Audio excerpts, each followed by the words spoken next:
Amados amigos, en esta oportunidad quisiera que me permitan ustedes responder una pregunta de uno de mis lectores, que no es, lógicamente, que no es partidario mío en el asunto del reino, necesariamente en todo lo que enseño, y que me hace una pregunta puntual que creo que merece ser respondida con la mayor exactitud posible.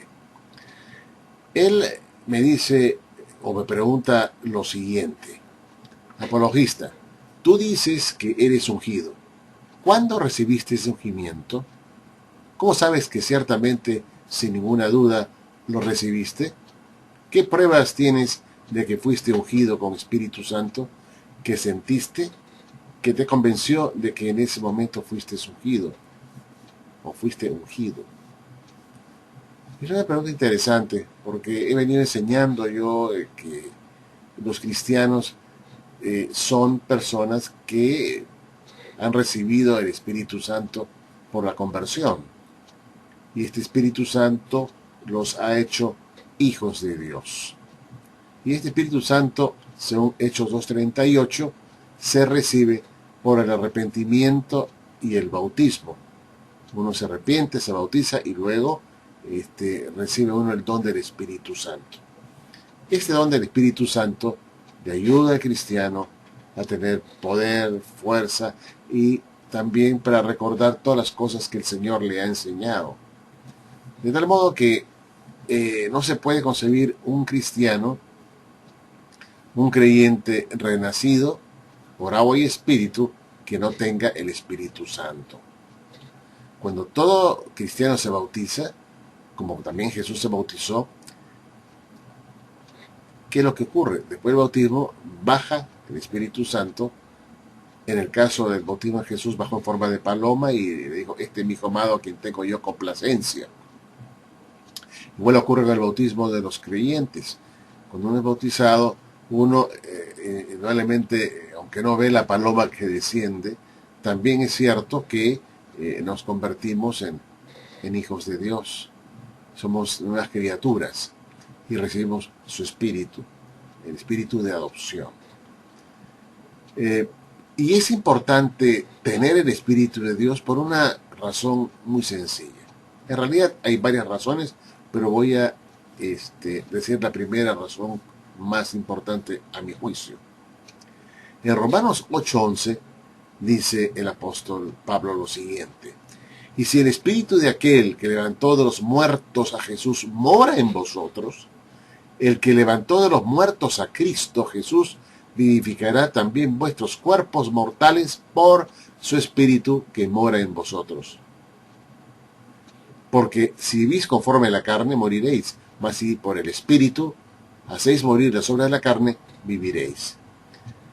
Miren ustedes, estimados amigos, y también a mi amigo que me pregunta cómo sé que tengo el Espíritu Santo, cómo poder saber que realmente está morando en uno. Bueno, acá hay una cosa importante. En principio, si alguien dice que no tiene, o sea, si un cristiano dice que no tiene el Espíritu de Dios y que ese Espíritu de Dios es, como dicen los testigos de Jehová, para una clase ungida que va a reinar con Cristo, entonces llegamos a la conclusión que esa persona que no tiene el Espíritu de Dios no podrá ser resucitado en la resurrección de los justos, o no podrá ser resucitada en la resurrección de los justos esa persona. ¿Por qué razón no podrá ser resucitada? Por aquí Pablo es muy claro: y si el Espíritu de aquel que levantó de los muertos a Jesús mora en vosotros, el que levantó de los muertos a Cristo Jesús vivificará también vuestros cuerpos mortales por su Espíritu que mora en vosotros. Así es que tiene que morar el Espíritu de Dios en nosotros para que cuando muramos también seamos resucitados por ese Espíritu que mora en el creyente, como también el Espíritu del Padre resucitó a Jesús en su momento por el Espíritu justamente que tenía nuestro Señor, el Espíritu de su Padre en él. Entonces es muy importante tener el Espíritu Santo para poder tener parte en la resurrección de los justos. Dejando claro este punto, pasemos a otro, a otra razón por la que me mueve a mí a pensar que el Espíritu realmente está no solamente en mi persona, sino en todos los creyentes. En Efesios 1:13 dice, en él también vosotros, habiendo oído la palabra de verdad, el evangelio de vuestra salvación, y habiendo creído en él, fuisteis sellados con el Espíritu Santo de la promesa. ¿Se dan cuenta ustedes, estimados amigos? ¿Se da cuenta usted, amigo, que me pregunta que cuando una persona oye la palabra de la verdad, el evangelio de salvación, y lo cree, entonces uno es sellado con el Espíritu Santo de la promesa? Si yo he creído en el evangelio, he creído también en Jesucristo, entonces fui sellado con el Espíritu Santo de la promesa. Por tanto, puedo decir que tengo el Espíritu Santo. Y esto no es una declaración petulante, ¿no? Orgullosa, ¿no? Yo sí tengo el Espíritu Santo, como si fuera un don especial para mí. No, es un don para todos los creyentes. Y por eso acá no se exige sino creer en la palabra, el evangelio de vuestra salvación y en Jesucristo para ser sellado con el Espíritu Santo.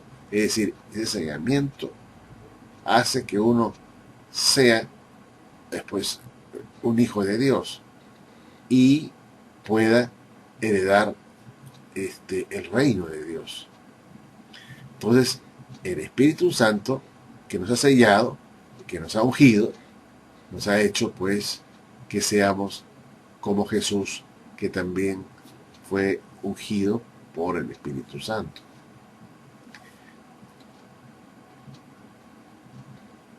Ahora, en 1 Juan 4:12, el apóstol Juan dice lo siguiente: nadie ha visto jamás a Dios.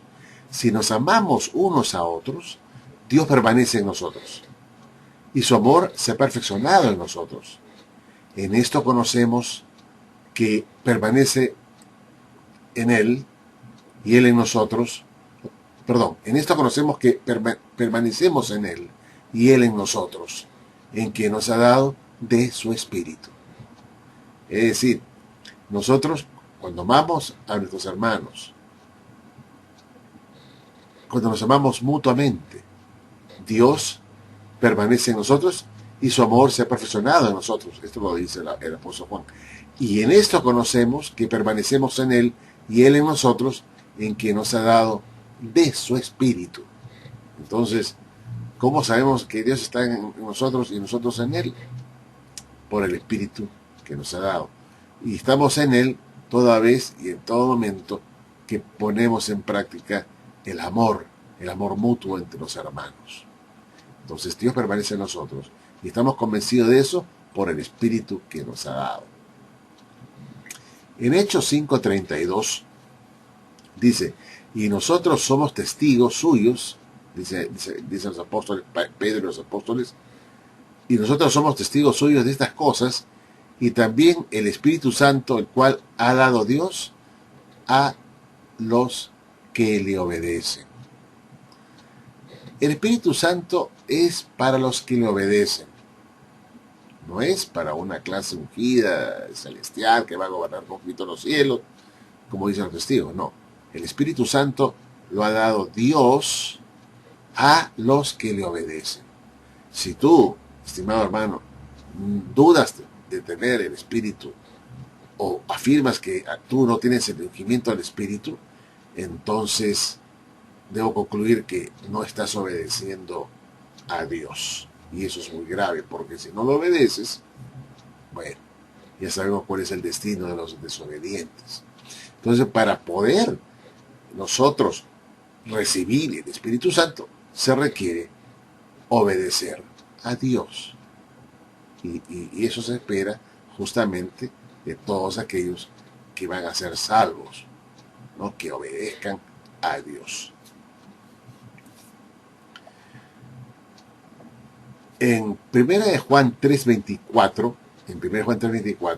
el apóstol Juan va a volver a decir acá: el que guarda sus mandamientos permanece en Dios y Dios en él. Y en esto sabemos que permanece en nosotros por el Espíritu que nos ha dado. Nuevamente, pues, el que guarda los mandamientos de Dios, Dios permanece en uno y uno en Dios. Y nosotros estamos convencidos que Él permanece en nosotros justamente por el Espíritu que nos ha dado. Si alguien dice que no tiene el Espíritu Santo porque no es ungido, ¿cómo puede tener la garantía y la seguridad que Dios permanece en uno o dentro de nosotros? Si alguno dice, yo no tengo el Espíritu, esa persona no puede tener ninguna seguridad de que Dios permanece en su persona. No puede tener esa seguridad.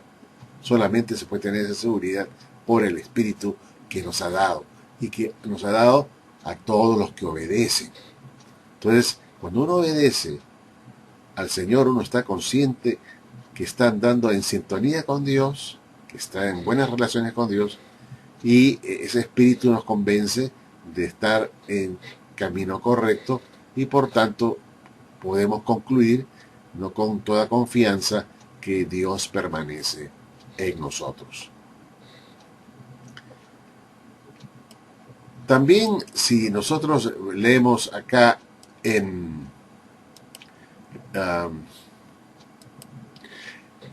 Romanos 8:15, el apóstol Pablo dice: pues no habéis recibido el espíritu de esclavitud para estar otra vez en temor, sino que habéis recibido el espíritu de adopción, por el cual clamamos Abba Padre. El mundo sin Dios vive temorizado, inseguro. La gente sin Dios no tiene seguridad, no tiene confianza en el futuro, vive atemorizado, vive estresado. Pero los que han recibido el Espíritu de Dios, el Espíritu de adopción, ellos no tienen temor de lo que vendrá, sino que ellos saben que viven, saben ellos que lo que ocurre tiene un significado y tiene una razón de ser, que finalmente les dará la redención o su liberación. Entonces, el espíritu de adopción quita el temor de la persona. Es una forma también de saber que uno tiene el Espíritu de Dios. En Romanos 15:13, el mismo apóstol Pablo dice: y el Dios de esperanza os llene de todo gozo y paz en el creer, para que abundéis en esperanza por el poder del Espíritu Santo. Miren ustedes, el poder del Espíritu Santo hace que una persona esté llena de gozo y de paz porque ha creído. Y además, para que abunde en esa persona esa esperanza por un futuro maravilloso y mejor para él y los suyos. Entonces, y esto gracias al Espíritu Santo que mora en esa persona. Y lo dice el apóstol Pablo en Romanos 15:13. En 1 Corintios 2:12, el apóstol Pablo dice: y nosotros no hemos recibido el espíritu del mundo, sino el espíritu que proviene de Dios, para que sepamos lo que Dios nos ha concedido. Si tú, estimado amigo, sabes para qué o qué te ha concedido Dios para tu vida, entonces tú tienes el Espíritu de Dios, no el espíritu del mundo. El Espíritu de Dios hace que tú puedas saber lo que Dios te ha concedido. Y tengas la seguridad y la confianza que lo que Dios te ha concedido y lo que te va a dar más aún, se va a hacer realidad, o se van a hacer realidad en el futuro. Y esa es la diferencia que hay pues entre los incrédulos que no tienen el Espíritu de Dios y aquellos que sí tienen el Espíritu de Dios.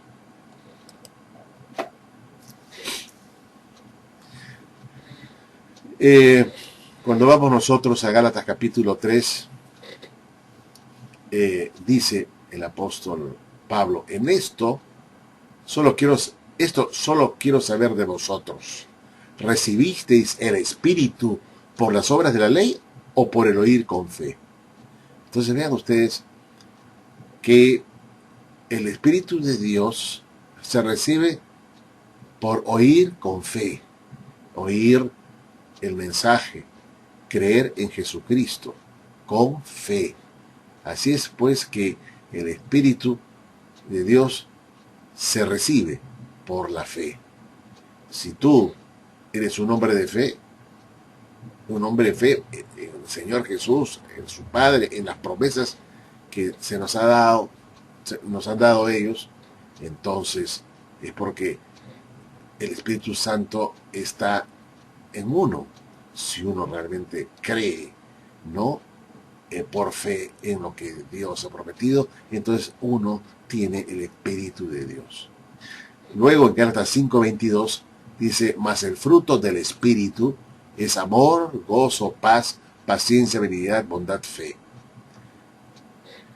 etc. ¿no? Entonces, el Espíritu de Dios en la persona que es creyente lo va a transformar en un hombre lleno de amor, lleno de gozo, lleno de paz, de paciencia, benignidad, bondad, fe, etc.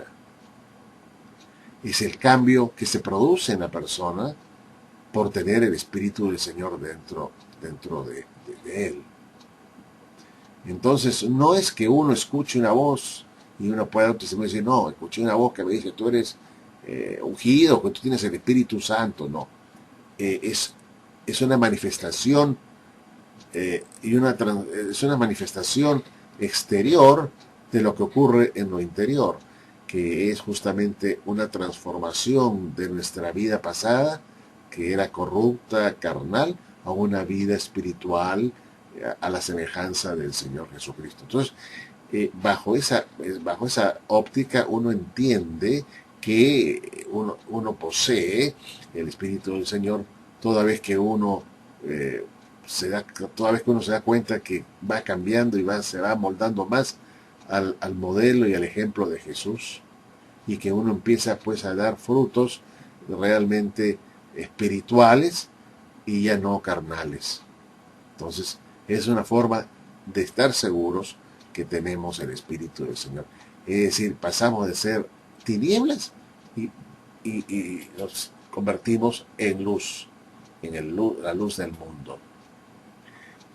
Entonces, ahí está la prueba de que realmente el Espíritu de Dios está operando en uno. No se requiere, pues, que haya, pues, como repito, una voz que aparezca un día por un sitio y te diga, apologista, tú eres ungido, tú eres mi elegido, tú tienes el Espíritu Santo. No, ya uno lo sabe por las promesas de la Biblia, lo que dice la Biblia en cuanto al Espíritu Santo, como estamos viendo acá. Es una cuestión de fe. Bueno, esto es todo lo que quería decirles por ahora, estimados amigos. Será hasta la próxima oportunidad.